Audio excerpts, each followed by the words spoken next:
Bismillahirrahmanirrahim. Assalamualaikum warahmatullahi wabarakatuh. Waalaikumsalam warahmatullahi Innal wabarakatuh. hamdalillah nahmaduhu wa nasta'inuhu wa nastaghfiruh wa na'udzu billahi min syururi anfusina wa min sayyiati a'malina. May yahdihillahu fala mudilla lahu wa may yudlilhu fala hadiyalah. Wa asyhadu an la ilaha illallah wahdahu la syarikalah wa asyhadu anna Muhammadan abduhu wa rasuluh. Sallallahu alaihi wa ala alihi wa ashabihi wa man tabi'ahum bi ihsanin ila yaumiddin. Wassalama tasliman katsira. Qala Allah tabaraka wa ta'ala fi kitabihil karim, a'udzu billahi samil 'alim minasyaitonir rajim. Bismillahirrahmanirrahim. Ya ayyuhalladzina amanu kutiba 'alaikumus syiyam kama kutiba 'alal ladzina min qablikum la'allakum tattaqun. Al-ayah faqad qala Rasulullah sallallahu alaihi wasallam, as-siyamu junnah al-hadis la nabiyya ba'da. Puja-puji dan syukur kita panjatkan kepada Allah Subhanahu wa taala. Salawat teriring salam kita limpah curahkan kepada junjungan kita, yakni baginda alam Nabi besar Muhammad sallallahu alaihi wasallam, kepada keluarganya, para sahabatnya, tabi'atnya, kepada alimul ulama, kepada guru kita, dan alhamdulillah agama mulia ini sampai kepada kita yang mudah-mudahan kelak yaumil qiyamah kita mendapatkan syafaatul uzma dari kanjeng Nabi. Amin ya Allah ya rabbal alamin. Alhamdulillah berjumpa kembali dalam kajian Ramadan, yang mana hari ini hari yang keberapa kita berpuasa? 13. Udah ke-13 ya? Ya. Nah, sekarang tanggal 4 Maret 2023. Ya, mudah-mudahan yang menjelang nanti kita ada setengahnya lagi, setengah bulan lagi berpuasa. Mudah-mudahan Allah sampaikan, Allah lancarkan sampai hari terakhir berpuasa di tahun Ramadan 1444 Hijriah ini. Amin ya Allah ya rabbal alamin. Bismillahirrahmanirrahim. Kita mulai ini dengan kajian berikutnya dalam kitab Duratun Nasihin, masih dalam pasal yang pertama tentang Fadilah Syahri Ramadan. Ya, yang mana pada halaman ke-20 ini disampaikan oleh baginda Rasulullah sallallahu alaihi wasallam. Qala Rasulullah sallallahu alaihi wasallam, idza kana awwalu lailatin min Ramadan, ya, Ramadana sufidatis syayatinu wa maradatul jinni wal gulliqat abwabun nirani wa lam yuftah babun minha wa futihat abwabul jinani wa lam yughlaq babun minha wa yaqulullahu ta'ala fi kulli lailatin min Ramadana salasa marratin al min sa'ili fa u'tihi sulahu kal minta ibn fa atuba alaih hal min mustaghfirin fa aghfira lahu wa yubtikullahu bi kulli syai'in min Ramadana alfi atikin minan nar qad istawjaba al-'adab wa idza kana yaumal jumu'ati ya'tiku fi kulli sa'atin alfi atikin minan nar fa idza kana akhiru yaumin Ramadana ya'tiku bi adadin man taqa min awwali syahri. Jadi apa yang disampaikan oleh baginda Rasulullah sallallahu alaihi wasallam, beliau bersabda, apabila tiba pada malam pertama bulan suci Ramadan. Jadi apabila tiba pada malam pertama bulan suci Ramadan, maka ada kalimat di sini sufidatis syayatinu wa maradatul jinni wa bullifat awabun nirani. Ya, jadi setan-setan dan jin-jin yang durhaka. Jadi hanya setan dan jin yang durhaka. Ya, semuanya dibelenggu oleh Allah Subhanahu wa taala. Jadi ulama berbeda pendapat. Ya, artinya ada jin-jin yang lain yang masih ada tapi jin yang baik, jin yang soleh, ya, jin yang tidak tengil, tidak jahil. Tetapi jin-jin yang jahat, yang suka merusak, mengganggu manusia, mengganggu di alam dunia ini, Allah belenggu semuanya. Ya, kalaupun ada kita berpapasan dengan jin pada bulan suci Ramadan, kemungkinan itu adalah jin yang baik tentunya. Gitu ya, dan itu pun atas izin Allah Subhanahu wa taala. Ketika itu Allah Subhanahu wa taala ya membelenggu setan-setan dan jin-jin yang durhaka, kemudian pintu-pintu neraka ditutup tanpa ada satu pintu pun yang terbuka. Jadi pada malam pertama bulan suci Ramadan itu sudah Allah siapkan aturan-aturan ya di dalam keagungan Allah Subhanahu wa taala. Dengan keagungan Allah, Allah taala membelenggu setan-setan yang durhaka, jin-jin yang durhaka, kemudian menutup seluruh pintu-pintu neraka. Kemudian pintu-pintu surga dibuka tanpa ada satupun yang tertutup. Seluruh pintu surga itu dibuka oleh Allah Subhanahu wa taala. Ya, dan Allah taala pada setiap malam daripada bulan suci Ramadan tersebut, jadi pertama setan dibelenggu, neraka ditutup, surga dibuka semuanya, dan pada setiap malam, malam pertama, malam kedua, malam ketiga, sampai dengan selesai pada bulan suci Ramadan, Allah taala berfirman sebanyak 3 kali. Apa firman Allah Subhanahu wa taala? Maka disampaikan di sini Allah taala berfirman, apakah ada orang yang meminta? Setiap malam Allah Subhanahu wa taala berfirman, menanyakan kepada hamba-hambanya setiap malam. Apa kata Allah? Apakah ada orang yang meminta? Itu setiap malam Ramadan Allah tanyakan itu kepada kita. Maka kata Allah, maka akan aku berikan permintaan tersebut. Apa yang kita minta Allah akan beri. Makanya ini untuk para santri Pondok Pesantren Salafi Riyadhus Alam Sipo Banten, yang mana kita sudah istiqomah tiap malam, ya meskipun terkadang kita berjamaah, terkadang tidak. Tetapi intinya setiap malam setelah Qiyamul Lail, usahakan para santri meminta kepada Allah. Apa yang kita minta, apa yang kita inginkan, kita minta kepada Allah. Ingin hati tentram, banyak rezeki, ingin istiqomah di jalan Allah, terutama untuk para santri tugasnya adalah supaya bisa berkah ilmunya, bisa lancar, bisa kuat hafalan. Ya, itu yang diminta. Jadi tidak hanya permintaan yang dunia, juga kita minta tentang akhirat. Ya Allah, kelak kalau saya meninggal, orang tua meninggal, keluarga meninggal, tempatkan di surga-Mu ya Allah. Kita minta kepada Allah. Jadi ternyata tiap malam selama bulan suci Ramadan, Allah Ta'ala senantiasa meminta, bertanya kepada kita, apa yang kamu mau? Kata Allah. Ya ternyata kita masih dalam posisi masih tidur. Ya. Kadang-kadang ya, hanya kita itu nggak nyambung dengan Allah nanti. Kadang-kadang ketika Allah mengatakan, apa yang kamu minta, kata dulu juga masih tidur. Ya misalkan, ya gimana ini, belum ada jawaban. Allah bertanya lagi mungkin ke mut gitu kan ibaratnya. Apa yang kamu minta? Kata kita masih tidur. Dan bangun pun ketika sholat Qiyamul Lail kita nggak minta. Ya, jadi sayang banget kalau malam-malam kita bangun, kita sholat taubat, kita sholat tahajud, sholat Qiyamul Lail, ternyata kita hanya sebatas melaksanakan sholat dan tidak meminta apapun. Jadi rugi banget. Maka oleh karena itu dikarenakan tiap malam Allah Ta'ala ya menanyakan apa yang kau mau, maka aku akan berikan, kata Allah. Maka yuk mulai malam ini sampai malam berikutnya kita list, kita daftar segala hajat-hajat kita, impian-impian kita, kemauan-kemauan kita. Tentunya itu hajat-hajat yang positif, yang baik. Kemudian Allah Ta'ala berfirman lagi yang kedua setiap malam Ramadan. Apa kata Allah? Apakah ada orang yang bertaubat? Kata Allah. Apakah ada orang yang bertaubat? Kata Allah. Kemudian Allah melanjutkan, maka siapa yang meminta, siapa yang bertaubat kepadaku, aku akan terima taubatnya itu. Itu yang kedua yang Allah sampaikan tiap malam Syahrul Ramadan. Dari yang pertama, apa hajat kita, Allah akan ijabah.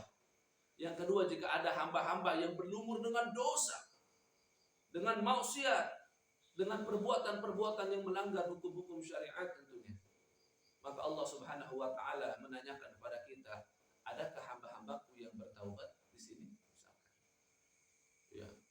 Sementara biasanya kita kalau Abi yang pimpin suka ada doa Allahumma anta rabbi la ilaha illa anta khalaqtani. Itu adalah doa sayyidul istighfar, doa taubat dan nasuha. Dan itu dibaca ya setelah setiap selesai melaksanakan sholat Qiyamul Lail. Yaitu Qiyamul Lail itu adalah sholat sepertiga malam. Gitu ya. Sholat apapun yang kita kerjakan pada sepertiga malam itu disebut dengan sholat Qiyamul Lail. Dan umumnya adalah sholat sunnah tahajud. Itu yang sudah menjadi masyhur. Gitu ya. Ada memang sudah di kalangan ulama Qiyamul Lail itu lebih ke arah tahajud begitu atau witir. Ya. Jadi orang yang memohon ampun Allah akan ampuni. Ya, dan Allah Subhanahu wa taala membebaskan pada setiap hari. Ya, hari pertama, kedua, ketiga sampai dengan hari terakhir bulan suci Ramadan itu 1.000.000 tawanan dari neraka. 1.000.000 tawanan dari.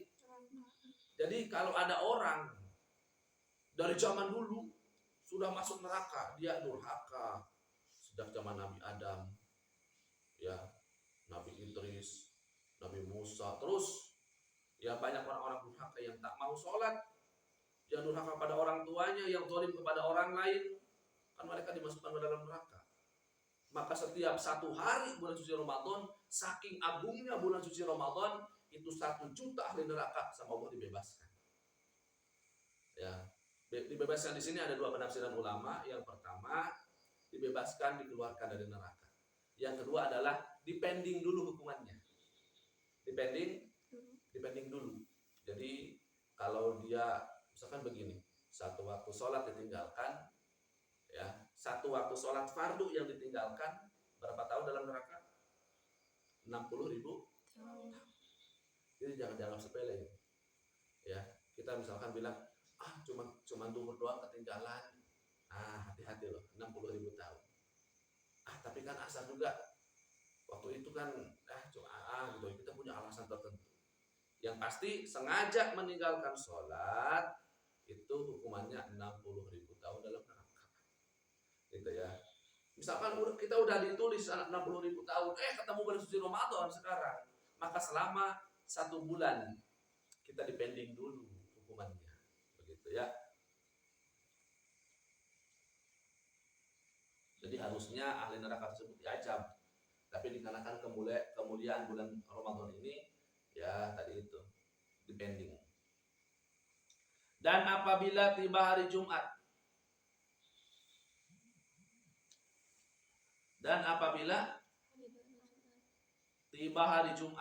di bulan suci Ramadan, kemarin baru hari Jumat tuh, ya.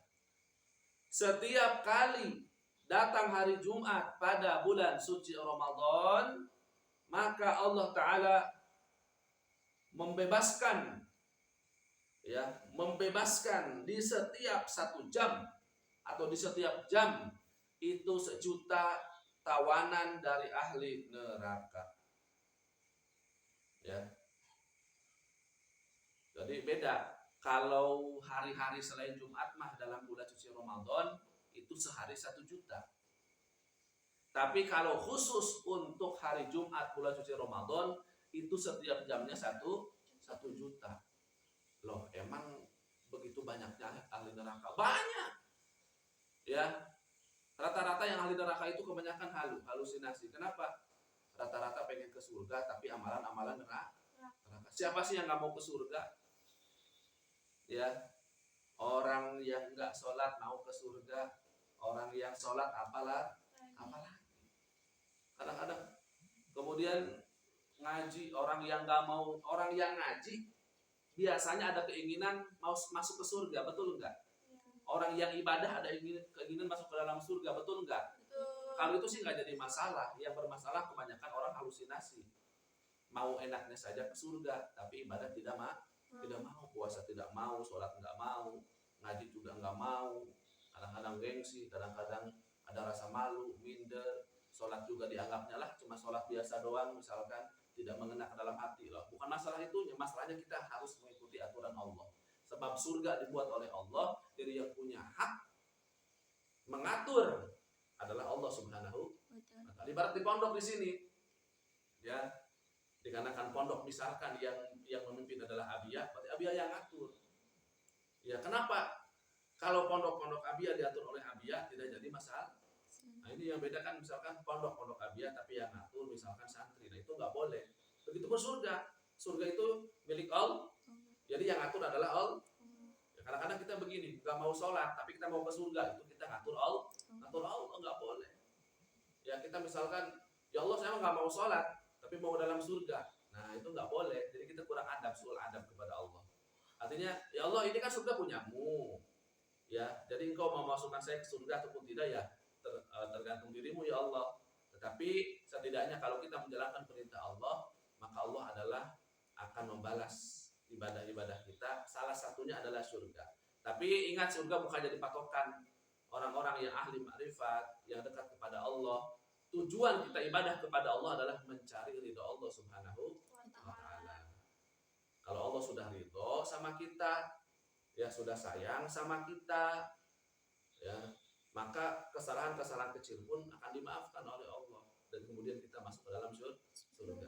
Ada kadang orang tua nyuruh anaknya sholat, misalkan ya orang tua, tapi nggak mau sholat anaknya, dikarenakan sudah sayang kepada anaknya, tetap berbuat baik biasa. Begitupun Allah. Tetapi bukan berarti kita tidak boleh sholat. Nanti kalau yang nggak sholat masuk ke dalam surga, nanti yang sholat ngomong, lah kalau tahu gitu mah gue nggak bakal, misalkan ya, aku nggak bakal sholat.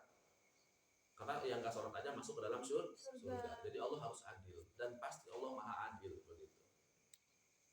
Jadi kalau hari Jumat, ternyata Allah Ta'ala membebaskan setiap 1 jamnya itu 1 juta tawanan atau 1 juta tawanan daripada ahli neraka. Dan apabila tiba hari akhir bulan suci Ramadan, nggak kerasa ya, ternyata misalkan besok itu sudah lebaran, berarti hari ini hari terakhir misalkan, ya,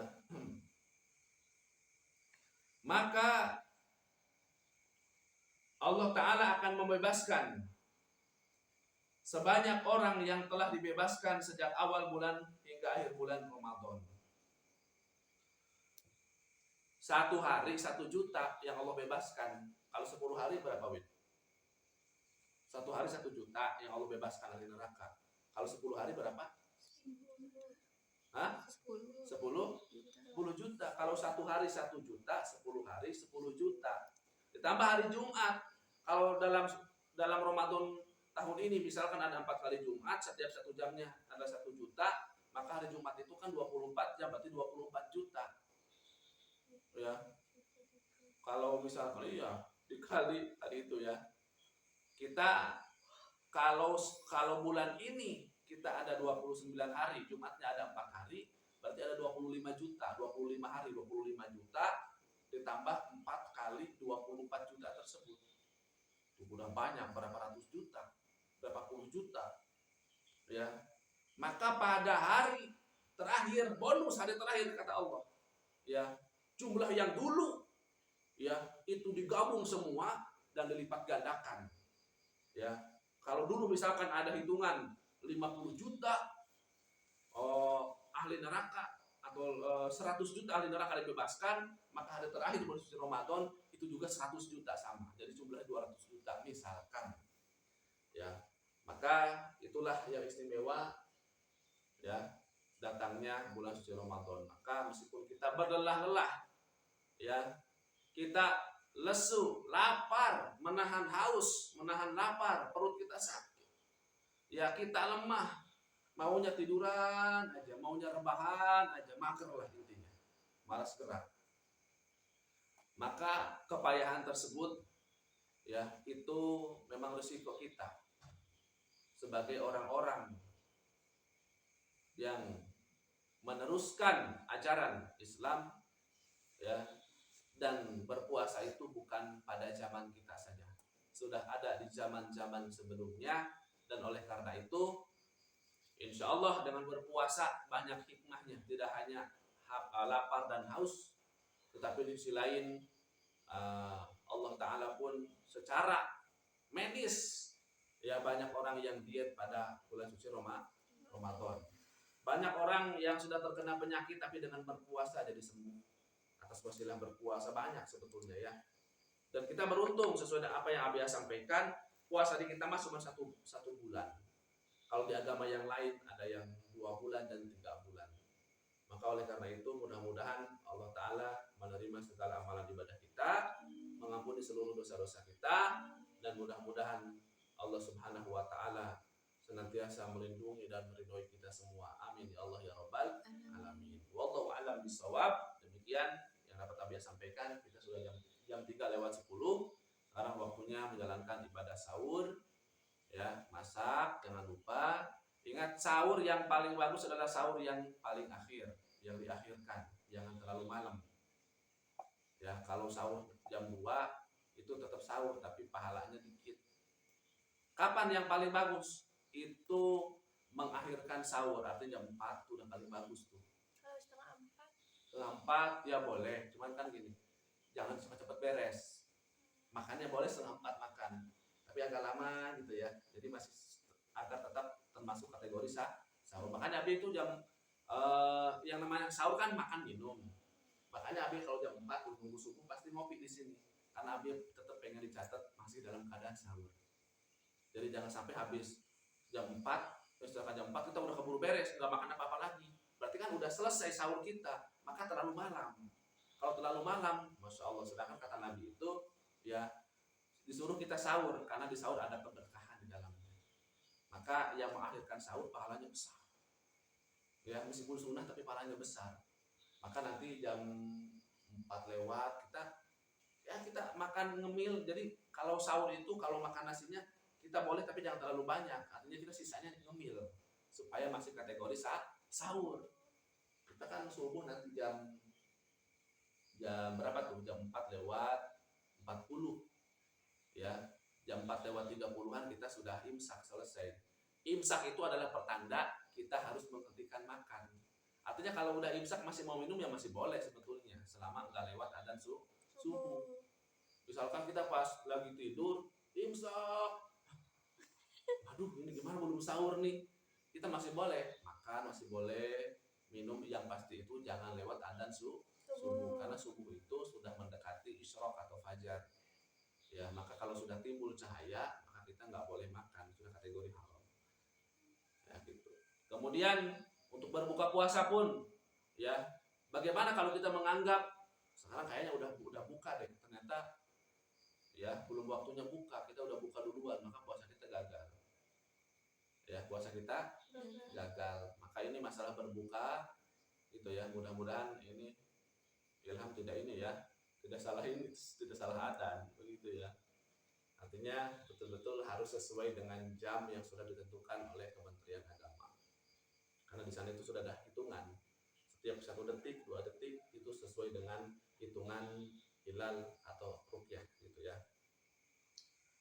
Oke, subhanaka Allahumma bihamdika asyhadu an la ilaha illa anta astaghfiruka wa atubu ilaik. Untuk maqala wal tanur man qala ihdinas siratal mustaqim. Bila tuq wal hidayah wal inayah. Assalamualaikum warahmatullahi wabarakatuh.